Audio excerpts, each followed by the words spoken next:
ఈరోజు పేపర్లోని విషయాలను ఒకసారి విశ్లేషణ చేద్దాము. ఫస్ట్ మన దేశం అనేది మార్పు జరుగుతుంది అని చెప్పేసి అనుకోవచ్చు. మన తెలంగాణ లోపల కూడా మార్పు అనేది అనివార్యం అవుతున్నట్టు సూచనలు కనిపిస్తుంది. ఇప్పుడు నిన్న మొన్న జరిగినటువంటి అసెంబ్లీ ఎలక్షన్లల్లా ఏదైతే కాంగ్రెస్ పార్టీకి పట్టం కట్టిర్రో బీఆర్ఎస్ కు ప్రత్యామ్నాయంగా ఆ టైంలో ఎవరూ లేక కాంగ్రెస్ పార్టీకి పట్టం కట్టినటువంటి విషయం. తర్వాత ఏదైతే కొన్ని పరిణామాల వల్ల జరుగుతున్నటువంటి సిచ్యువేషన్స్ కాంగ్రెస్ పార్టీని ప్రజలు విశ్వసించడం లేదు. గ్రామాలలో గాని పట్టణాలలో గాని గ్రాడ్యుయేట్స్ గాని టీచర్స్ గాని అన్ని రంగాలలో కూడా కాంగ్రెస్ పార్టీ ఫెయిల్యూర్స్ అనేది జరుగుతున్నటువంటి విషయం. 15 నెలల లోపల కాంగ్రెస్ పార్టీ యొక్క నిజస్వరూపం బయటపడడం, కాంగ్రెస్ పార్టీ అన్ని రంగాల్లో ఫెయిల్ కావడం మనకు చూస్తున్నాము. అలాగే కాంగ్రెస్ అసెంబ్లీ ఎలక్షన్లు అయినా ఒక 6 మంత్స్ కు పార్లమెంట్ ఎలక్షన్లు అయినాయి. పార్లమెంట్ ఎలక్షన్లలో కూడా బీజేపీ హవానే కొనసాగింది. బీజేపీ సంబంధించినటువంటి అంశం ఏదైతే ఉంటుందో భారతదేశం లోపల బీజేపీ అనేది ముందుకు దూసుకెళ్తున్నటువంటి విషయం. ఈ కాంగ్రెస్ పార్టీ అనగానే అదొక ఒక రివిజన్ అంటే ఒక రిలీజన్ సంబంధించినటువంటి పార్టీ అయిపోయింది. ఎక్కడ చూసినా కూడా కాంగ్రెస్ పాలిత ప్రాంతాలలో ఒక రిలీజియన్స్ మాత్రమే న్యాయం జరుగుతుంది. మనకు పక్కన కర్ణాటక చూసుకున్నట్టయితే ముస్లింస్ యొక్క ప్రాబల్యం ఎక్కువ పెరిగిపోయింది. కేరళలో చూసుకున్నట్టయితే కేరళలో కూడా, తమిళనాడులో ఇప్పుడు కూడా మొత్తం కాంగ్రెస్ సంబంధించిన విషయాలు ఎక్కడెక్కడైతే ఉన్నాయో కొన్ని రాష్ట్రాలు, 4-5 రాష్ట్రాల కంటే ఎక్కువ లేవు కాంగ్రెస్ పాలిత ప్రాంతాలు. అక్కడ ముస్లిం యొక్క ప్రాబల్యం అనేది పెరిగిపోతుంది, హిందువుల యొక్క ప్రాధాన్యత తగ్గుతుంది. దానికి అనుగుణంగా ఆర్ఎస్ఎస్ సంబంధించినటువంటి బీజేపీ ఏదైతుందో బీజేపీ అనేది మన భారతదేశం లోపల మన భారతదేశానికి సంబంధించినటువంటి దేశీయ పార్టీ, ప్యూర్లీగా హిందువుల పార్టీ అనుకోవచ్చు. ఇక్కడిక్కడ ఈ పార్టీ లోపల ఎలాంటి భేదాభిప్రాయాలు లేకుండా అందరు సమానంగా ఉండాలని చెప్పేసి వాళ్ళ యొక్క సిస్టమ్స్ ఫాలో అవుతున్నారు. దానికి అనుగుణంగానే బీజేపీ లోపల ఇప్పుడు బీజేపీ పార్టీ అనేది ప్రతి దగ్గర హవా అనేది కొనసాగుతుంది. ఇదే తరుణం లోపల మన దగ్గర ఇప్పుడు జరుగుతున్నటువంటి ఎమ్మెల్సీ ఎలక్షన్స్ ఏవైతున్నాయో ఈ ఎమ్మెల్సీ ఎలక్షన్లలో కూడా బీఆర్ఎస్ పార్టీ అయితే అసలు పోటీ చేయలేదు. ఈ గ్రాడ్యుయేట్స్ ఎమ్మెల్యే ఎలక్షన్స్, దాని తర్వాత టీచర్స్ ఎమ్మెల్సీ ఎలక్షన్స్, ఈ యొక్క దిగువ సభ ఏదైతే ఉంటుందో MLC member of legislative council, పెద్దల సభ, ఇది కూడా ఒక సభ. మన దేశం లోపల పార్లమెంటు, రాజ్యసభ ఏ విధంగా అయితే ఉంటుందో మన తెలంగాణ లోపల కూడా ఎమ్మెల్సీ అనేది ఒకటి సృష్టించారు. ఈ ఎమ్మెల్సీ వల్ల సరే అది తర్వాత తీసుకుంటే ఇక్కడ ఎమ్మెల్సీల ఫలితాలలో చూసుకున్నట్టయితే కాంగ్రెస్ బీఆర్ఎస్ బలపరిచిన కొంతమంది అభ్యర్థులు, ప్రైవేటు అభ్యర్థులు, దాంతో బీజేపీ బలపరిచిన అభ్యర్థులు అనేటివి బరిలోకి దిగడము జరిగింది. నిన్న మొన్న జరిగినటువంటి ఎలక్షన్లలో ఎమ్మెల్సీ ఎలక్షన్లు ఏవైతున్నాయో మెదక్, కరీంనగర్, ఆదిలాబాద్ సంబంధించినటువంటి ఎమ్మెల్సీ ఎలక్షన్లలో, టీచర్స్ ఎమ్మెల్సీ ఎలక్షన్లలో మన భారతీయ జనతా పార్టీ కొమరయ్య గారు గెలవడం జరిగింది బీజేపీ తరఫు నుంచి. ఇదే తరుణం లోపల బీజేపీ నుంచి గ్రాడ్యుయేట్స్ ఎలక్షన్లలో గ్రాడ్యుయేట్స్ అభ్యర్థిగా మన అంజిరెడ్డి గారు బరిలోకి ఉండడం జరిగింది. ఇప్పుడు ఒక 3-4 డేస్ నుంచి ఓట్ల లెక్కింపు అనేది జరుగుతుంది. ఈ యొక్క ఎమ్మెల్సీ ఎలక్షన్ల ఒక విచిత్రమైనటువంటి ఒక సిస్టమేటిక్ వేరే ఉంటుంది. మామూలు ఎలక్షన్ల కాకుండా ఇటు first priority, second priority, third priority, fourth priority అని చెప్పేసి ఎలక్షన్లలో ఒక సపరేట్ ఉంటుంది. ఎమ్మెల్సీ ఎలక్షన్స్ అంటే ఒకటే బ్యాలెట్ పేపర్లలో ఫస్ట్ ప్రయారిటీ ఎవరు, సెకండ్ ప్రయారిటీ ఎవరు, మూడో ప్రయారిటీ ఎవరు అని చెప్పేసి బ్యాలెట్ పేపర్లలో పెడతారు. ఇప్పుడు ఫస్ట్, సెకండ్, థర్డ్ అన్నిట్లో మెజార్టీని చెక్ చేస్తారు. ఇప్పుడున్న టెక్నాలజీని యూజ్ చేసుకుని ఇది ఎప్పుడో సమాన క్రితం చేసినటువంటి ఎమ్మెల్సీ ఎలక్షన్లను ఇప్పుడున్న టెక్నాలజీ చేయకుండా పాత పద్ధతి లోపలనే ఈ పోస్టల్ బ్యాలెట్లను అంటే ముద్రించిన పేపర్ల ద్వారా ఎలక్షన్లలో పట్టభద్రులు చదువుకున్న వాళ్ళు మాత్రమే ఎలక్షన్ల పోటీ చేయడానికి, తర్వాత ఎలక్షన్ల పాల్గొనడానికి సిస్టమ్ పెట్టిర్రు. ఒకప్పుడు దీన్ని ఎన్టీ రామారావు ఇది పనికిమాలిన ఎమ్మెల్సీ ఎలక్షన్స్, ఈ ఎమ్మెల్సీ ఎలక్షన్లతో పెద్ద ఒరిగేది ఏం లేదు అని చెప్పేసి తీసేయడం జరిగింది. ఎప్పటి నుంచి వస్తున్నటువంటి దీన్ని మళ్ళీ రాజశేఖర రెడ్డి వచ్చిన తర్వాత ఈ ఎమ్మెల్సీలను మళ్ళా తీసుకురావడము జరిగింది. ఈ ఎమ్మెల్సీలు ఏం పని చేస్తున్నారంటే ఏం పని చేయరు. ప్రజల యొక్క సమస్యలను అసెంబ్లీలో జరిగినటువంటి వాటిని కొన్నిటిని ఈ యొక్క ఎమ్మెల్సీలకు పంపిస్తారు. దాంట్లో పాస్ చేయడానికి కొన్ని షరతులతో కూడినటువంటి విషయాలను ఎమ్మెల్సీ సభ లోపల ప్రవేశపెట్టి దాంట్లో సభ్యుల యొక్క అనుమతి అనేది తీసుకుంటారు. దీనికి సంబంధించిన కూడా అంటే దీంట్లో ఎగ్జాంపుల్ చూసుకున్నట్టయితే చూడండి, రాజ్యాంగం అనేది చదువుకున్నోడేమో అసెంబ్లీలో ఉంటాడు, చదువుకున్నోడేమో ఎమ్మెల్సీలో ఉంటాడు, లెజిస్లేటివ్ లో ఉంటాడు. అంటే చదువుకోనోడి కింద చదువుకున్నోడు పనిచేస్తాడు. అసెంబ్లీ చదువుకోని ఉంది అంటే అక్షరముఖ రానోడు కూడా ఎమ్మెల్యేగా గెలవచ్చు. కానీ రాజ్యాంగం వాడు చేస్తాడు, వీడు ఆమోదం పొందుతాడు. ఎవరు చదువుకున్నోడేమో ఆమోదం పొందాలి, చదువుకున్నోడు రాజ్యాంగం చేస్తాడు, ఏం చేయాలి ఎట్లా చేయాలి అని. కానీ చదువుకున్నోడు మాత్రం దానికి వంతపాడి ఇది కరెక్టేనా కాదా అని సంతకాలు పెట్టడానికి మాత్రమే ఇది పనికొస్తుంది. అంటే ఇది ఒక ఎమ్మెల్సీ ఎలక్షన్ అనేది ఏంటి అంటే ఒక రకంగా రాజకీయ నిరుద్యోగం అన్నమాట. నిరుద్యోగంని భర్తీ చేయడం, పెద్ద ఒరిగేది లేదు, ఏం చేసేది లేదు. కానీ దీనికి కొన్ని వందల కోట్ల రూపాయలు మినిమం అట్లీస్ట్ తీసుకున్నా కూడా 1000 కోట్ల రూపాయల ఖర్చు అనేది అవుతుండొచ్చు దీంట్లో. ఇది కూడా 5 సంవత్సరాల పోస్టు. ఏ ప్రభుత్వం ఉంటే కొన్ని ప్రభుత్వాలలో వాళ్ళు నామినేటెడ్ పోస్టులు పెడతారు ఎమ్మెల్సీలుగా, కొంతమంది ప్రజలకు పోతారు, కొంతమంది ప్రజలంటే అక్కడ గ్రాడ్యుయేట్స్ చదువుకున్న వాళ్ళతో ఓట్లు వేయించుకుంటారు. ఇది ఇప్పుడు జరుగుతున్నటువంటి ఎమ్మెల్సీ ఎలక్షన్ల యొక్క సిస్టమ్.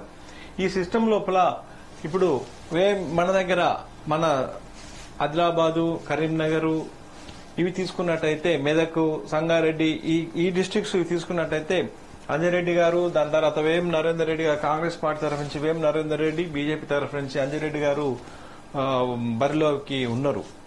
ఇప్పుడు కొమరయ్య ఎవరైతే టీచర్స్ అభ్యర్థిగా గెలుపొందినో అదే హవాతోటి ఇక్కడ మన అంజిరెడ్డి గారు కూడా గెలుపొందే అవకాశం అనేది ఎక్కువ ఉంది అని చెప్పేసి విశ్లేషకులు చెప్తున్నారు. అక్కడ ఉన్నటువంటి పరిస్థితులు అదేవిధంగా కనబడుతున్నాయి. అంజిరెడ్డి గారు బీజేపీ తరఫు నుంచి ఎమ్మెల్సీ ఎలక్షన్ల మంచి మెజారిటీతో గెలవాలని చెప్పి మనం కోరుకుందాము. అయితే ఇక్కడ చూడండి, ఉమ్మడి కరీంనగర్, మెదక్, నిజామాబాద్, ఆదిలాబాద్ పట్టభద్రుల ఎమ్మెల్సీ ఎలక్షన్ లో భాజపా అభ్యర్థి అత్యధికంలో ఉన్నారు. అయితే ప్రజెంట్ గా ఇప్పుడు చూస్తున్నట్టయితే 11వ రౌండ్ కూడా లెక్కింపడం జరిగింది. 11వ రౌండ్ లోపల చూసుకున్నట్టయితే కూడా అతనికి 70,000 పైన పైచిలుకు 75,000 పైచిలుకు ఓట్లు రావడం జరిగింది. అయితే ఫస్ట్ ప్రాధాన్యత, సెకండ్ ప్రాధాన్యత మొత్తం లెక్కింపు వరకు మళ్ళీ ఈరోజు సాయంత్రం వరకు తెలుస్తుండొచ్చు. అది మొత్తానికి అయితే అంజిరెడ్డి గారు ముందంజలో ఉన్నారు. ఈ అంజిరెడ్డి గారికి మా యొక్క కృతజ్ఞతలు ముందే మేము చెప్పడం జరుగుతుంది. అయితే ఇప్పుడు అంటే రాత్రి ఏదైతే పేపర్ ప్రింటింగ్ అయ్యే టైంకు రాత్రి 10 గంటలకు అనుకోండి, 10 గంటల వరకు లెక్కింపు జరిగినప్పుడు అంజిరెడ్డికి 51,719 ఓట్లు, 5,880 ఆధిక్యంలో ఉన్నారు. ఆయన ఆ కాంగ్రెస్ అభ్యర్థి ఆల్ఫోర్స్ నరేందర్ రెడ్డి 45,830 ఓట్లతో రెండో స్థానంలో ఉన్నారు. బీఎస్పీ అభ్యర్థి ప్రసన్న హరికృష్ణ 38,364 ఓట్లతో ఉన్నారు, మూడో స్థానంలో ఉన్నారు. లెక్కింపు కరీంనగర్ లోని అంబేద్కర్ ఇండోర్ మైదానంలో నిర్వహణంగా సాగింది. 21 టేబుళ్లపై రౌండ్లకు 21,000 ఓట్లను లెక్కిస్తున్నారు. మొత్తం 11 రౌండ్లు లెక్కించాల్సి ఉండగా మంగళవారం అర్ధరాత్రి తర్వాత 2 గంటలకు 7 రౌండ్లు పూర్తయి మొదట 5 రౌండ్లలో బీజేపీ అభ్యర్థి అత్యధికంలో కొనసాగగా 6వ 7వ రౌండ్ లో కాంగ్రెస్ అభ్యర్థికి స్వల్పంగా లీడ్ అనేది రావడం అనేది జరిగింది. ఇక్కడ బుధవారం మధ్యాహ్నానికి మొదటి ప్రాధాన్యత ఓట్లతో ఎవరికి ఎక్కువ ఓట్లు వచ్చాయని తెలిసే అవకాశం ఉంది. మొత్తం రౌండ్లు పూర్తయిన తర్వాతనే గెలుపునకు అవసరమైన కోట ఓట్ల సంఖ్యను ప్రకటిస్తారు. గత నెల 27న జరిగిన ఎన్నికల్లో ఈ స్థానంలో 2,50,000 మంది ఓటర్లు పోలయ్యాయి. మరో 14,000 వరకు తపాలా ఓట్లు పడ్డాయి. ఇందులో చెల్లినవి పరిగణలోకి తీసుకుని విజేతలకు అవసరమైన ఓట్ల సంఖ్యను నిర్ణయిస్తారు. ఇప్పుడున్న వివరాల ప్రకారం 1,14,000 అంచనా పైగా ఎవరికి వస్తే వారు పట్టభద్రుల ఎమ్మెల్సీగా గెలుస్తారు. ఈ సంఖ్య మొదటి ప్రాధాన్యతలో ఏ అభ్యర్థికి చేరువ అవకాశం కనిపించడం లేదు. దీంతో రెండో ప్రాధాన్యత లెక్కింపు అనివార్యంగా మారినది. అంటే ఇక్కడ 1,00,000 ఓట్లు అనేది రావాలి, 1,00,000 ఓట్ల పైన రావాలి. ఇప్పుడు ఏమైతుంది అంటే 75,000 పైచిలకు ఫస్ట్ రౌండ్ లో వచ్చినాయి. మళ్ళీ సెకండ్ రౌండ్ లోపల చెక్ చేస్తారు. సెకండ్ రౌండ్ లోపల అంటే సెకండ్ ప్రాధాన్యత ఇవి ఎట్లుంటుందంటే ఇతనైతే మాకు ఇష్టం, ఇతని తర్వాత ఇతని ఇష్టం, ఇతని తర్వాత ఇతని ఇష్టం అని చెప్పేసి ఆప్షన్స్ ఇస్తారనమాట. ఫస్ట్ ఎవరంటే ఇష్టం మెయిన్, దాని తర్వాత సెకండ్ ఎవరు, మూడోది ఎవరు. ఈ 3 అభ్యర్థులను మూడింటి లెక్కించాలి. ఇక్కడ ఫస్ట్ రౌండ్ లో 75,000 పైన పైచీలకు వచ్చినాయి. తర్వాత సెకండ్ రౌండ్ ఎంత వస్తాయో చూడాలి, థర్డ్ రౌండ్ ఎంత వస్తాయో చూడాలి, ఎవరు ఇష్టం అనేది ఫైనల్ అప్పుడు తెలుస్తుంది అనమాట. ఇప్పుడు ఇక్కడ ఇవి మొత్తం కలిపి 1,14,000 సుమారు 1,10,000 పైన దాటాలన్నమాట మొత్తానికి. అప్పుడు అభ్యర్థి గెలిచినట్టు లెక్క ఇస్తారు ఎమ్మెల్సీ ఎలక్షన్లలో. ఈ విధంగా చూసినా కూడా ఓటరు విషయాలు ఏమైపోయిందంటే ఇప్పటి వరకు కూడా 21,000 ఓట్లు వేస్ట్ అయిపోయినాయంట. అంటే మొత్తం 2,50,000 ఓట్లకు గాను 21,000 ఓట్లు వేస్టేజ్ అయిపోయినాయి. ఎట్లా వేస్టేజ్ అయిపోయినాయనంటే కొంతమంది ఎక్కువ అతి తెలివితోటి, చదువుకున్న వాళ్ళే అతి తెలివి ఎక్కువ ఉంటుంది కాబట్టి వాళ్ళకు అతి తెలివితోటి ఫస్ట్ ప్రయారిటీ ఓటు వేసుకుంటూ దాని పక్కన ఓం అని, స్వస్తిక్ అని ఏదో అనవసరమైనటువంటి వర్డ్స్ రాసేయడము జరిగింది. ఇది అవగాహన లోపమా లేదు అంటే అవగాహనతోటి వేసిందా? ఎందుకు ఇప్పుడు ఎవరైతే ఈ గ్రాడ్యుయేట్స్ ఉన్నారో చదువుకున్న వాళ్లకు ముందు తెలిసిపోద్ది ఏ విధంగా ఓట్లు ఏ విధంగా వేయాలి ఎమ్మెల్సీలు అనేది ఆల్రెడీ వాళ్లకు తెలుస్తుంది. ఫస్ట్ ప్రాధాన్యత, సెకండ్ ప్రాధాన్యత, థర్డ్ ప్రాధాన్యత, ఇట్లా ఈ సిస్టమ్ అనేది చేసుకుంటూ వచ్చినప్పుడు ఎవరికి ఏం నచ్చిందో అది వేసేయాలి. కానీ అనవసరంగా 21,000 ఓట్లు వేస్ట్ అయిపోయినాయి అంటే ఒకసారి ఆలోచన చేయండి. అంటే 2,50,000 ఓట్లు పోలైతే దానిలో పనికిరాని ఓట్లు వచ్చేసి 21,000 అంట. అంటే ఒరిజినల్ ఓట్లు వచ్చేసి 2,20,000 మాత్రం, 25,000 మాత్రమే. ఇక్కడ అభ్యర్థుల యొక్క ఈ విధంగా చేస్తే అభ్యర్థుల యొక్క గెలుపు లోపల ప్రాధాన్యత అనేది తెలియకుండా అయిపోతుందన్నమాట. ఇక్కడ చూడండి, ఇక్కడ ఓటు వేసే విషయంలో చదువుకున్న వాళ్ళు తడబాటు ఈ ఎన్నికల్లో స్పష్టంగా కనిపిస్తుంది. మొత్తం ఓటు 2,50,106 పోలు కాగా అందులో 8% పైగా చెల్లెనివి గమనార్హం. తాజాగా జరిగిన మెదక్, నిజామాబాద్, ఆదిలాబాద్, కరీంనగర్ ఉపాధ్యాయ ఎన్నికల ఫలితాల్లో 897, వరంగల్, ఖమ్మం, నల్గొండ ఉపాధ్యాయ స్థానంలో 494 ఓట్లు చెల్లుబాటు లేవు. అంటే వీళ్ళు చేసింది ఎమ్మెల్సీ ఎలక్షన్లలో చదువుకున్న వాళ్ళ ఎలక్షన్లలో జరిగింది. ఇది ఓకే. ఓటర్లు తమకు బరిలో ఉన్న ఏ అభ్యర్థిని నచ్చలేదని పలువురి ఫోటోలపైన క్రాస్ మార్క్ చేశారు. ఇంకొందరు రాష్ట్ర కేంద్ర ప్రభుత్వాల వైఫల్యాలను, మరికొందరు పథకాల లబ్ధి అందలేదని ఆవేదన వ్యక్తం చేస్తూ ఓట్లు వేశారు. అంటే ఇట్లా ఓట్లు వేయడం, ఇట్లా చేసేదానికంటే ఓటు వేయకపోవడమే బెస్ట్. పోలైన ఓట్లల్లా తెలిసిపోతుంది. ఇప్పుడు అనవసరంగా ఓటును ఏమంటారు వేస్ట్ చేసినట్టు అయిపోయింది చదువుకున్న అభ్యర్థులు. ఒకసారి ఆలోచన చేసుకోవాలి. ఇది వేస్టేజ్ అనేది మనం ఓటు చేసినట్టు అవుతుంది. ఎవరైనా నెక్స్ట్ జరిగే ఎలక్షన్లైనా సరే ఓటింగ్ అనేది చూసుకోవాల్సి వస్తుంది. చూడండి, ఏడు చూసినా కూడా బీజేపీ ముందంజని వస్తుంది. 6 రౌండ్లలో అత్యధికంగా ఉన్నారు కాంగ్రెస్ కు దీనికి పోటీగా. అంటే కాంగ్రెస్ అనేది జనాలు తెలిసిపోతుంది కాంగ్రెస్ ప్రభుత్వము చేస్తున్నటువంటి విషయాలను కూడా. ప్రతి దగ్గర కూడా అదే తెలుస్తుంది మనకు. ఏడైనా సరే గ్రాడ్యుయేట్ ఎమ్మెల్సీ ఎలక్షన్లలో అంజిరెడ్డి ముందంజ, 2వ స్థానంలో నరేందర్ రెడ్డి. అంటే ఈయనేమో కాంగ్రెస్ అభ్యర్థి, ఇతను బీఎస్పీ అభ్యర్థి, బీఎస్పీ చేసినటువంటి ప్రతిపాదన చేసినటువంటి అభ్యర్థి. ప్రతి పేపర్లో కూడా అదే విషయం ఇచ్చారు. చూడండి మనకు దీంట్లో అసలు ఏమి ఇవ్వలేదు. చూడండి, అంటే ఈ తెలంగాణలో నమస్తే తెలంగాణలో అసలు ఇవ్వలే. తర్వాత దిశ, ఇది ఓకే. అయితే ఇప్పుడే మనకు ఒక న్యూస్ వచ్చింది. కరీంనగర్ అయితే 11 రౌండ్లు జరిగింది. ఇప్పటి దగ్గర 11 రౌండ్లు అయిపోయిన తర్వాత మొదటి ప్రాధాన్యత లెక్కింపులో ఫలితం రాకపోవడంతో రెండో ప్రాధాన్యత లెక్కింపు అధికారులు చేస్తున్నారు. లెక్కింపులకు ముందు ఎలిమినేటర్ ప్రక్రియ ప్రారంభించారు. ఇప్పటికే 3 స్వతంత్ర అభ్యర్థులు ఎలిమినేట్ అయ్యారు. అంటే ఇప్పుడు లెక్క పెడుతుంటారు. ఫస్ట్, సెకండ్, థర్డ్ అని పెడుతుంటారు. ఇప్పుడు ఏమైపోయింది అంటే first priority, second priority, third priority చూసుకుని దాంట్లో ఎలక్షన్లలో అంటే డిపాజిట్లు రావడము, తర్వాత తక్కువ ఓట్లు వచ్చిన వాళ్ళను తీసేయడం ఏదైతే జరుగుతుంది అనమాట. ఇక్కడ జరుగుతున్నది ఇది ఈ విధంగా మనకు ఎమ్మెల్సీ ఎలక్షన్లలో జరుగుతున్నటువంటి విషయము. ఎనీవే ఏదైనా సరే బీజేపీకి అనేది మంచి రోజులు వస్తున్నాయి, దాన్ని మనము స్వాగతిస్తాము.